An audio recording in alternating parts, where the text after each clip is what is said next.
أعوذ بالله من الشيطان الرجيم بسم الله الرحمن الرحيم إن الذين كفروا سواء عليهم أأنذرتهم أم لم تنذرهم لا يؤمنون ختم الله على قلوبهم وعلى سمعهم وعلى أبصارهم غشاوة ولهم عذاب عظيم ومن الناس من يقول آمنا بالله وباليوم الآخر وما هم بمؤمنين يخادعون الله والذين آمنوا وما يخدعون إلا أنفسهم وما يشعرون في قلوبهم مرض فزادهم الله مرضا ولهم عذاب أليم أولئك الذين ولهم عذاب أليم بما كانوا يكذبون وإذا قيل لهم لا تفسدوا في الأرض قالوا إنما نحن مصلحون ألا إنهم هم المفسدون ولكن لا يشعرون وإذا قيل لهم آمنوا كما آمن الناس قالوا أنؤمن كما آمن السفهاء ألا إنهم هم السفهاء ولكن لا يعلمون وإذا لقوا الذين آمنوا قالوا آمنا وإذا خلوا إلى شياطينهم قالوا إنا معكم إنما نحن مستهزئون الله يستهزئ بهم ويمدهم في طغيانهم يعمهون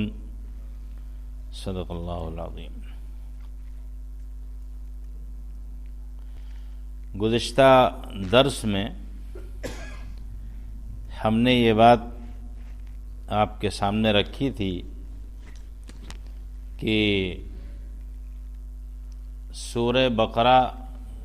مدنی سورت ہے اور ہجرت کے بعد نازل ہوئی ہے، اور اس کی ابتدائی 5 آیات جو گزشتہ ہفتے پڑھی گئی تھیں ان کے اندر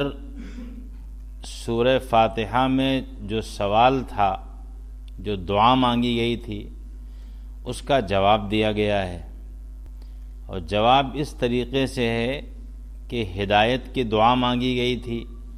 تو اللہ تعالیٰ نے فرمایا کہ یہ جو ہدایت ہے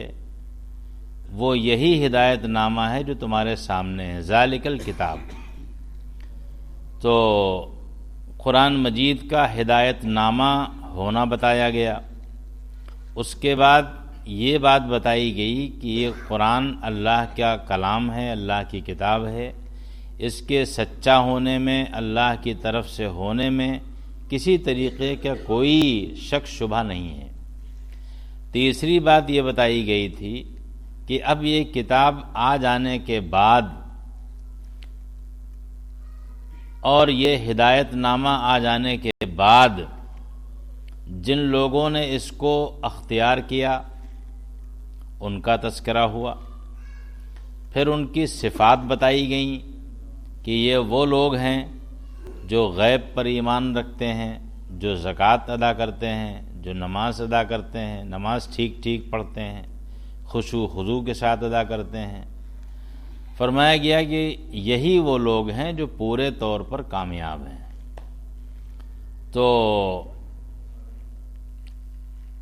جو تفسیر کی کڑیاں ہیں، یہ کڑیاں اپنے ذہن میں آپ حضرات رکھیے تاکہ کلام کا سلسلہ جڑا رہے، مربوط رہے۔ سورہ فاتحہ میں جس ہدایت کی دعا مانگی گئی تھی، سورہ بقرہ میں اللہ تعالیٰ نے اس ہدایت نامے کو اتارنے کا تذکرہ کیا، ذالک الکتاب، یہ وہی ہدایت نامہ ہے جس کا تم نے مطالبہ کیا تھا، دعا کی تھی۔ اس کے بعد اہل ایمان کا تذکرہ، کہ جنہوں نے اس ہدایت نامے کو اختیار کیا، اس پر ایمان لائے، اس پر عمل کیا اور اس پر زندگی بھر چلتے رہے،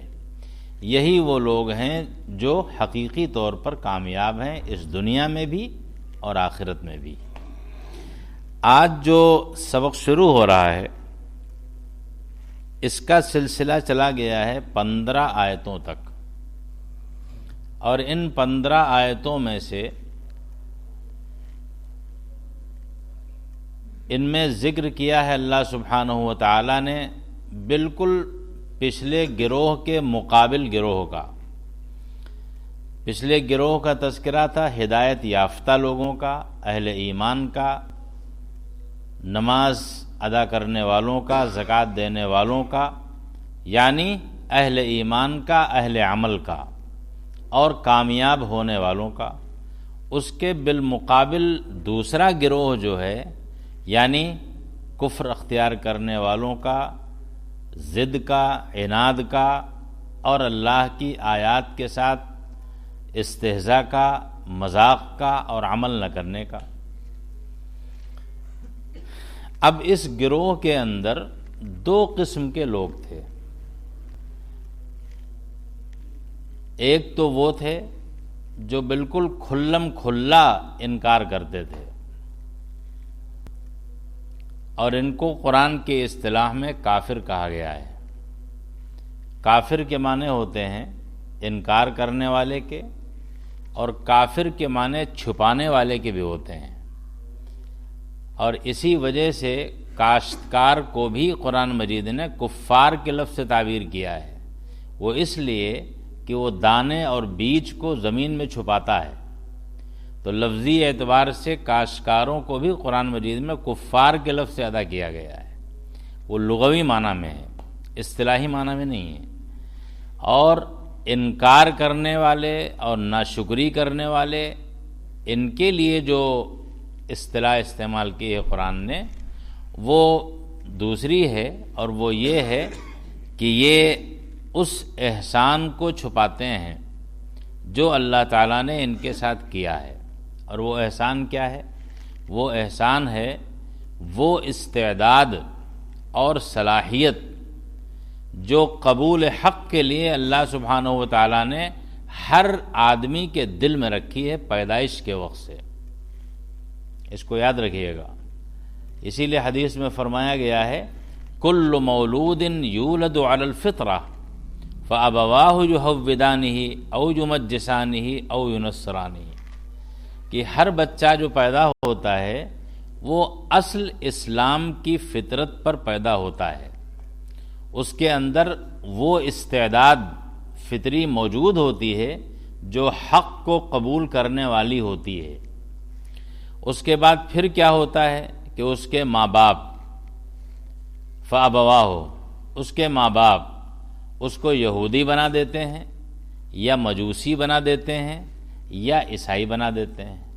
مراد یہ ہے کہ اس کے سرپرست، اس کے گارجین، اس کے گھر کا ماحول، پڑھا جانے والا لٹریچر اور استعمال ہونے والا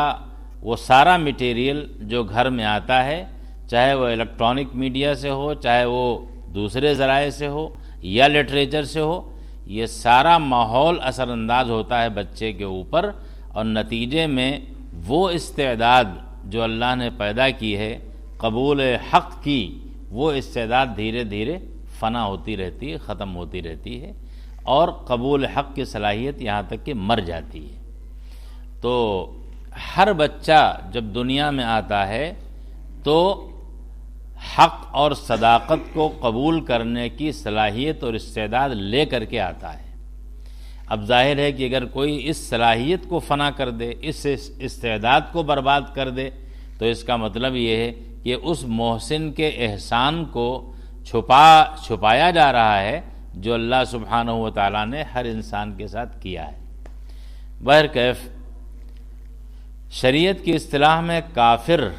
ایسے شخص کو کہتے ہیں کہ ان تمام فرائض کا انکار کرنا اور حق نہ سمجھنا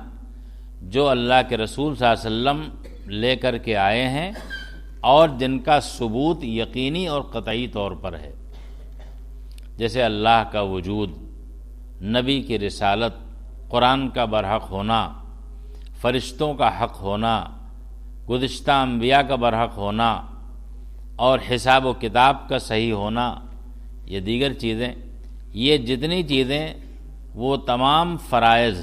جو اللہ کے رسول صلی اللہ علیہ وسلم لے کر کے آئے اور ان کا ثبوت یقینی ہے، ان پر ایمان لانا مومن کہلاتا ہے، اور ان پر ایمان نہ لانے والا کافر کہلاتا ہے۔ تو یہاں جن گروہوں کا تذکرہ ہے ان میں سے ایک گروہ وہ ہے جو کھلم کھلا انکاری ہے، جو نبی کی رسالت کو نہیں مان رہا ہے اور اللہ کی ربوبیت کو تسلیم نہیں کر رہا ہے اور قرآن کو نہیں مان رہا ہے،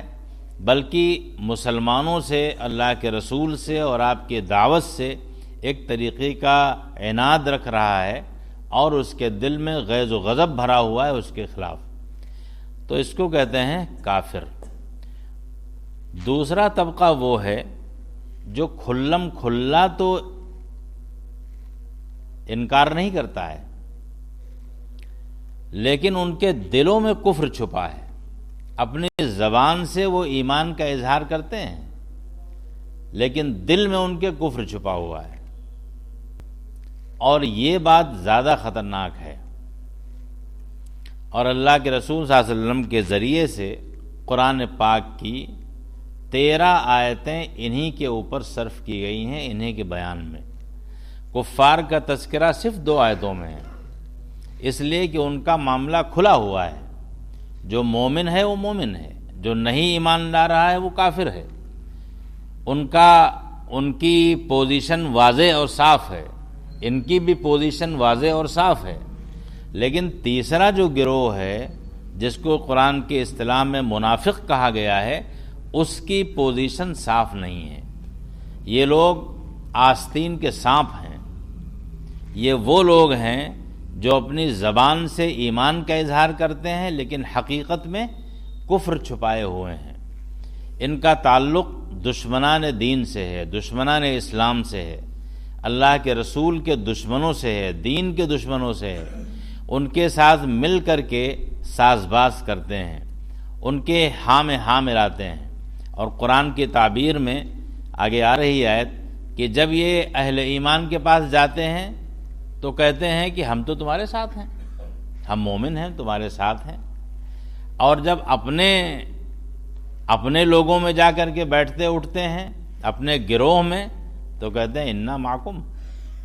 ارے ہم تو تمہارے ساتھ ہیں، انما نحن مستہزئون، ہم تو مسلمانوں کے ساتھ بس ایسے ہی ایک تفریحاً اور مذاق میں اور ان کو بیوقوف بنانے کے لیے اور ان کے راز جاننے کے لیے ہم کہتے ہیں کہ مومن ہیں اور ان میں اٹھتے بیٹھتے ہیں، ورنہ ہمارے دل اور دماغ اور ہمارے جذبات سب تمہارے ساتھ ہیں۔ تو اس گروہ کو قرآن مجید نے ان کی صفات کو، بلکہ ان کی حرکتوں کو اور ان کی سازشوں کو اور ان کی دل کی کیفیات کو 13 آیتوں میں کھول کھول کے بیان کیا گیا ہے تاکہ اہل ایمان ان سے ہوشیار رہیں۔ مدینہ کی ریاست جو بھی نئی نئی قائم ہوئی ہے، اس کے لیے یہ لوگ سانپ اور بچھو بنے ہوئے تھے، اور قرآن نے ان کو کھول کھول کے بیان کیا کہ ان سے ہوشیار رہنے کی ضرورت ہے، ان پر نگاہ رکھنے کی ضرورت ہے اور ان سے پورے طور پر بچنے کی ضرورت ہے۔ تو ان آیتوں میں 2 آیتوں میں کفار کا ذکر ہے جو کھلم کھلا انکار کرتے ہیں، مانتے ہی نہیں ہیں،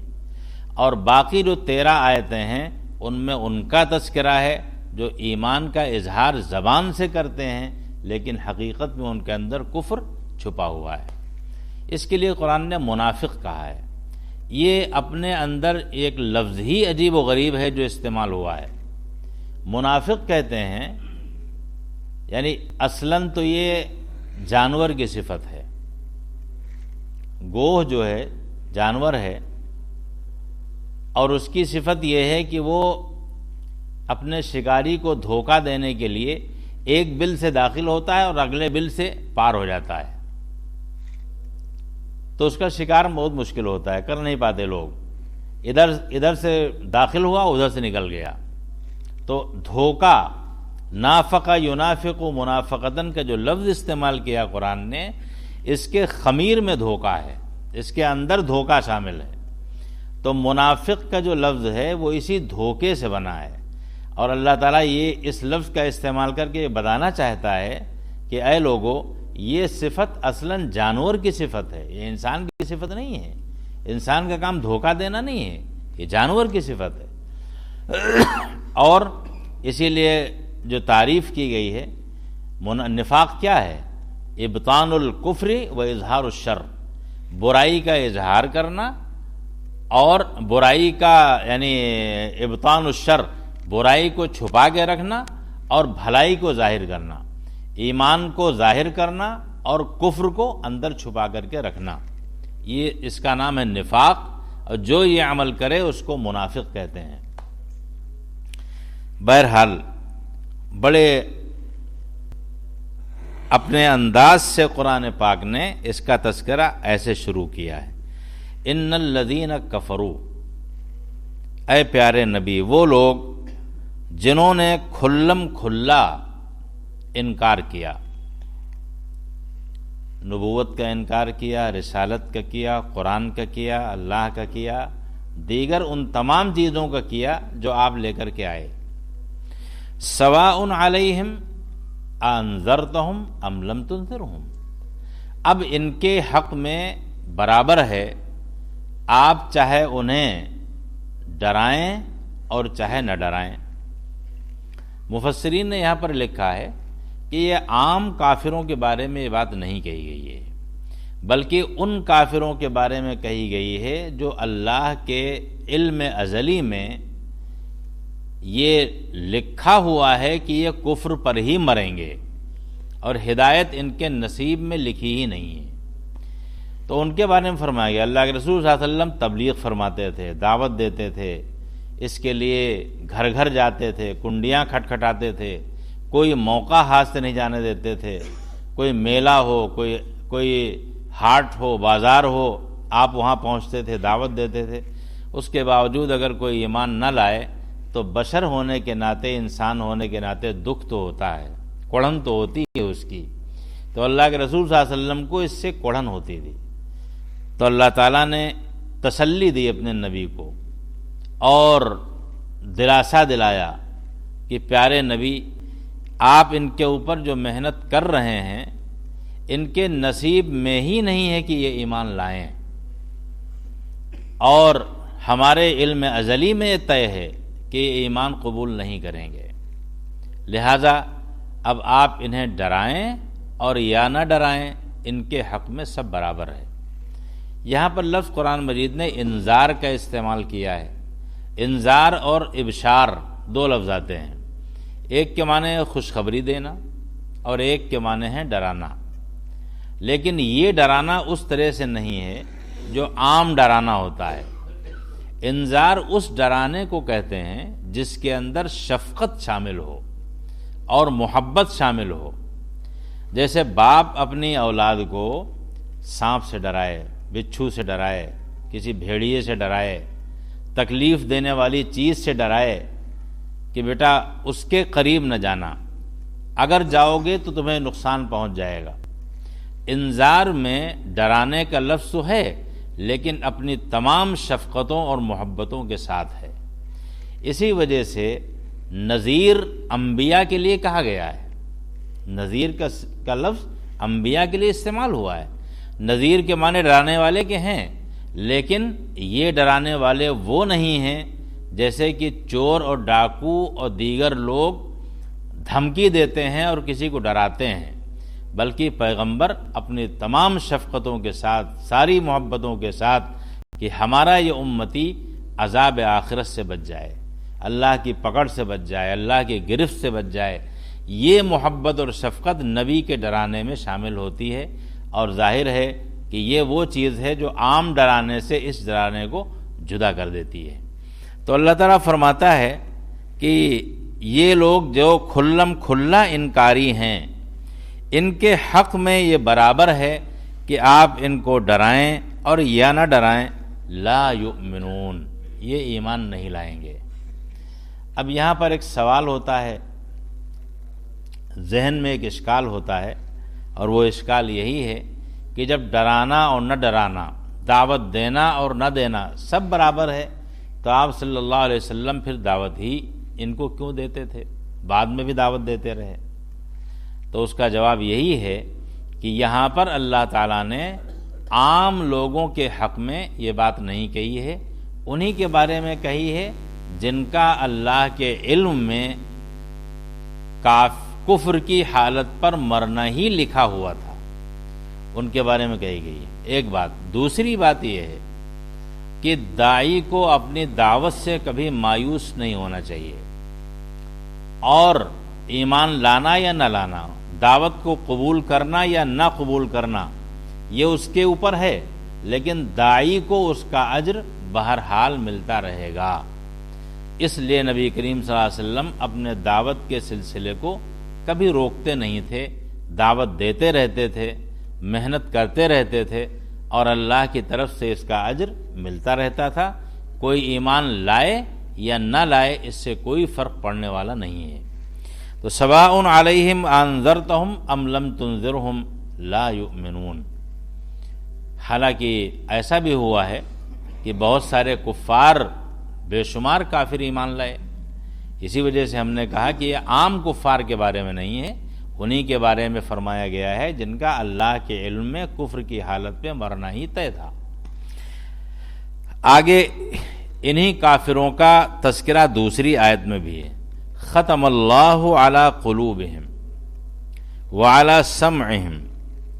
اللہ تعالیٰ نے ان کے دلوں پر اور ان کے کانوں پر مہر لگا دی، مہر لگا دی۔ اللہ اکبر۔ مہر لگانے کا مطلب کیا ہے؟ آپ نے کبھی ڈاکیا کو دیکھا ہوگا، اس کے پاس ایک بوری ہوتی ہے، بہت سارے خطوط اور پارسل اور جتنی چیزیں سب ہوتی ہیں، وہ اس کے اندر ڈال کر کے اوپر سے سیل مہر کر دیتا ہے۔ تو مہر لگانے کا مطلب یہ ہوتا ہے کہ اندر کی چیز باہر کو نکل نہیں سکتی، اور باہر کی چیز اندر اب داخل نہیں ہو سکتی ہے۔ اللہ تعالیٰ نے جب ان کے دلوں پر مہر لگا دی ہے تو اس کا مطلب یہ ہے کہ جو دلوں کے اندر کفر چھپا ہوا ہے وہ باہر نکل نہیں سکتا، اور باہر جو ایمان ہے وہ ان کے دلوں میں داخل نہیں ہو سکتا۔ اور یہی حال ان کے کان کا ہے، کانوں پر مہر لگا دی، اب کان ان کے حق کو سن نہیں سکتے، اور جو اندر ان کے شر چھپا ہوا ہے وہ شر باہر آ نہیں سکتا۔ تو اس کے لیے تو اللہ تعالیٰ نے فرمایا کہ مہر لگا دی۔ مہر لگانے کے معنی یہی ہیں کہ کانوں پر مہر اور دلوں پر مہر، اس لیے کہ دلوں پر آواز کہیں سے بھی پہنچ سکتی ہے، اور کان کے سلسلے میں بھی کوئی آواز کہیں سے پہنچ سکتی ہے،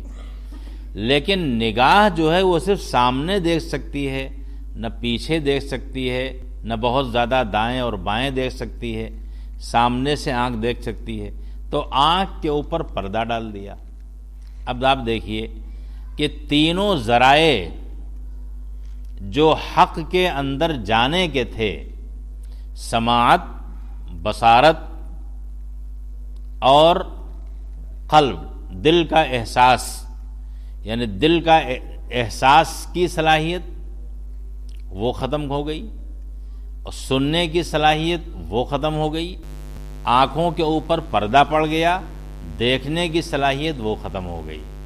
اب جب ہر طرف سے اللہ سبحانہ و تعالیٰ نے مہر لگا دی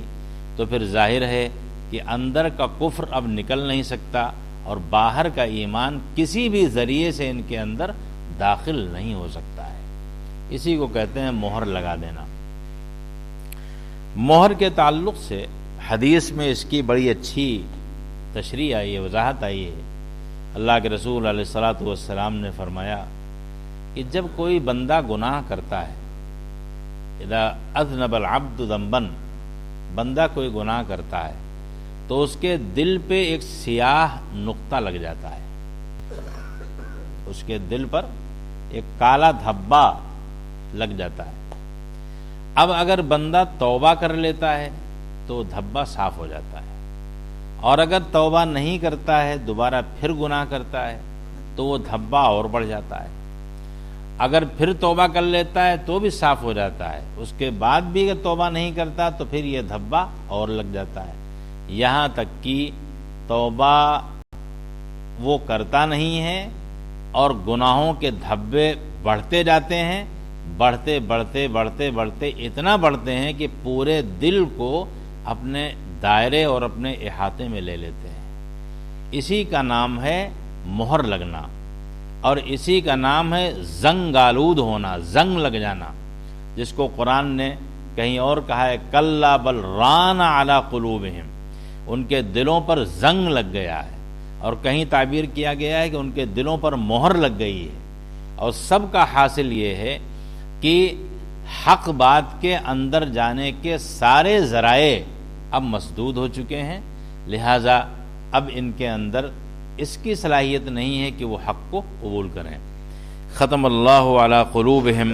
وعلی سمعہم وعلی ابصارہم غشاوہ ولہم عذاب عظیم، اور ان کے لیے بڑا دردناک عذاب آخرت میں طے ہے۔ تو ظاہر ہے کہ یہ وہی کفار ہیں جن کا اللہ کے علم میں یہ بات ہے کہ یہ کفر پر ہی مریں گے، ایمان نہیں لائیں گے، اور سارے ذرائع قبول حق کے جب بند ہو چکے ہیں تو ایمان یہ لا بھی کیسے سکتے ہیں؟ اور ایسے لوگ جو کفر پہ مریں گے، ظاہر ہے کہ ان کی بخشش کا کوئی سوال پیدا نہیں ہوتا، اور آخرت میں دردناک عذاب ہے۔ اللہ محفوظ رکھے، بچائے سب کو۔ اس کے بعد سے سلسلہ شروع ہوتا ہے منافقین کا، صرف 2 آیتوں میں کفار کا تذکرہ ہے۔ وَمِنَ النَّاسِ مَن يَقُولُ آمَنَّا بِاللَّهِ وَبِالْيَوْمِ الْآخِرِ وَمَا هُمْ بِمُؤْمِنِينَ، بہت لوگوں میں سے بعض کچھ ایسے ہیں۔ دیکھیے قرآن کا انصاف، قرآن اللہ کا کلام ہے، بہت انصاف کرتا ہے۔ یہ نہیں کہا کہ سارے لوگ، یہ نہیں کہا کہ مدینے کی بستی میں جو بھی موجود ہیں سب کے سب،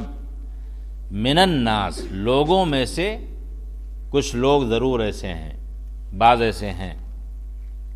آبادی کا جو بھی تناسب ہو، لیکن وہ ایک چھوٹا سا بھی تناسب ہے تو قرآن مجید اس کا لحاظ کرتا ہے، سب کو نہیں کہا۔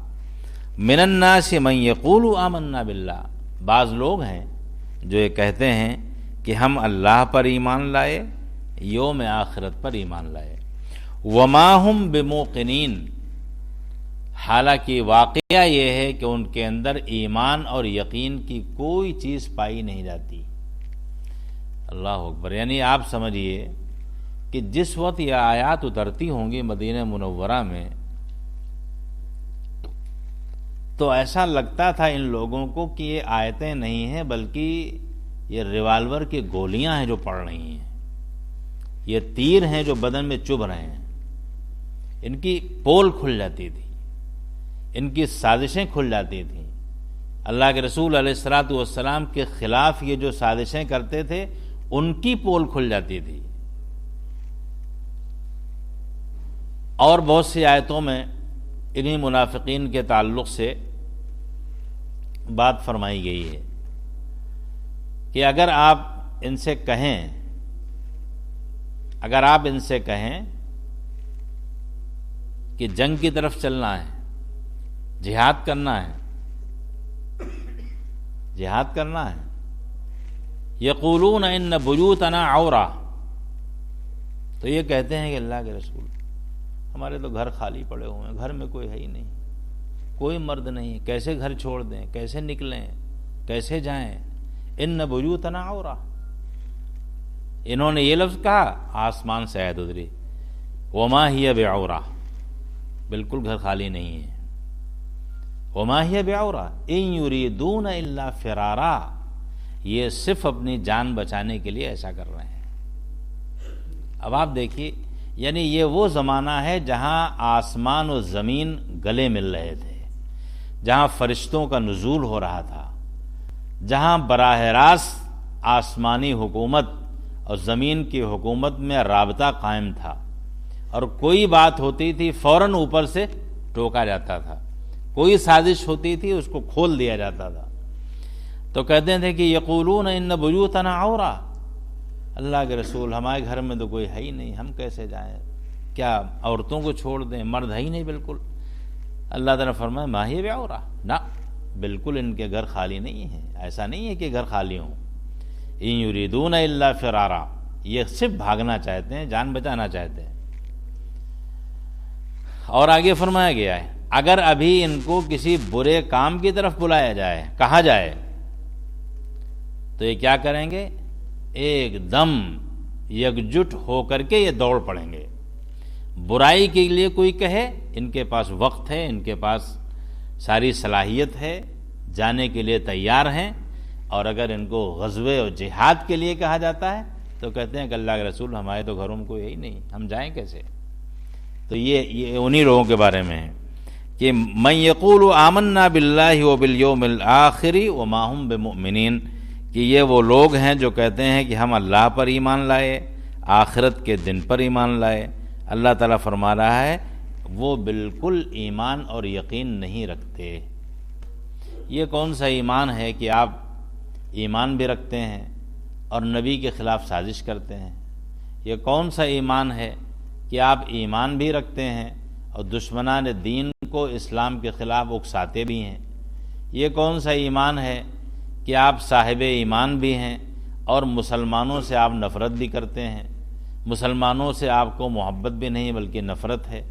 یہ کون سا ایمان ہے کہ جس میں آپ اپنے کو مومن بھی کہتے ہیں اور ساتھ ہی ساتھ ان تمام سرگرمیوں میں حصہ لیتے ہیں جو اسلام اور نبی اسلام کے خلاف کی جا رہی ہیں؟ تو یہ ہے وَمِنَ النَّاسِ مَن يَقُولُ آمَنَّا بِاللَّهِ وَبِالْيَوْمِ الْآخِرِ وَمَا هُمْ بِمُؤْمِنِينَ۔